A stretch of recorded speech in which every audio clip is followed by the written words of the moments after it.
Days after Beijing warned foreign athletes heading to China for next month's Winter Olympics that they could be punished if they say the wrong thing while in China. The stern warning came from an official declaring that political statements could see athletes subjected to Chinese law. Now, this is extremely worrying, right? Western or even Australian athletes could be jailed in China for saying the wrong thing at the Olympics? What an ugly proposition. Unsurprisingly, our own government has spoken out against this. Our Sports Minister, Richard Colbeck, says Australians should have the right to free expression when they're in China, and the Olympic movement has pushed back against this too. We'll see how all that plays out. And what about this? When tennis fans in Melbourne wore T-shirts and drew attention to the worrying fate of Chinese tennis player Peng Shuai, they were evicted and their T-shirts confiscated. Really? People drawing attention to human rights breaches against a Chinese tennis player, and Tennis Australia silences them, censors them? Tennis Australia should have been handing out Peng Shuai T-shirts, joining the protest. You see, it goes like this. Yes, we must stand up to China over human rights abuses, Chinese thought control and Chinese censorship.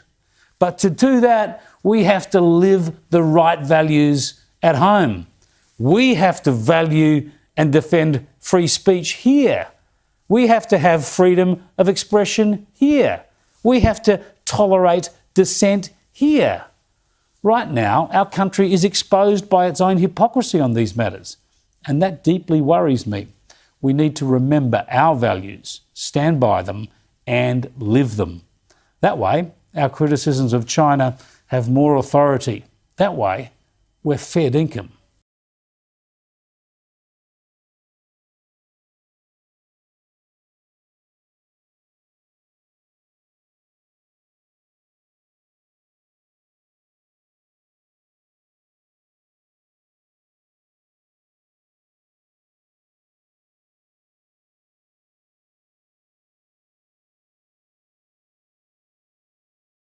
Borders, but again threatening free speech, threatening political persecution, trying to control ideas and information.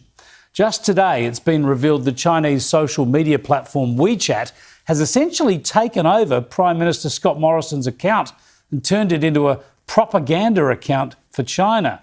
This is pathetic and shocking, but of course, it's exactly what we should expect from an authoritarian communist dictatorship.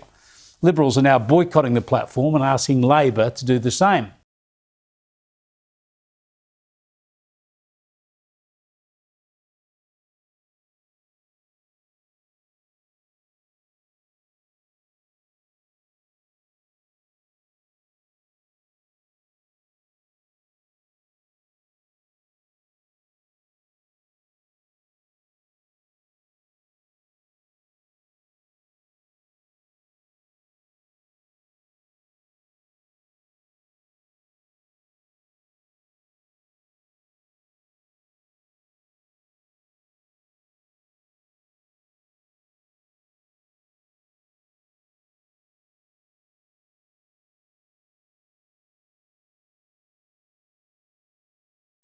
At this pivotal moment, I see several priorities for the global agenda.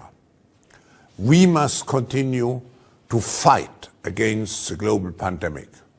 We must revitalize the global economy and accelerate its transition to net zero. We must preserve biodiversity by deploying nature-based solutions, and we must narrow the gap between the rich and the poor to achieve more sustainable global development.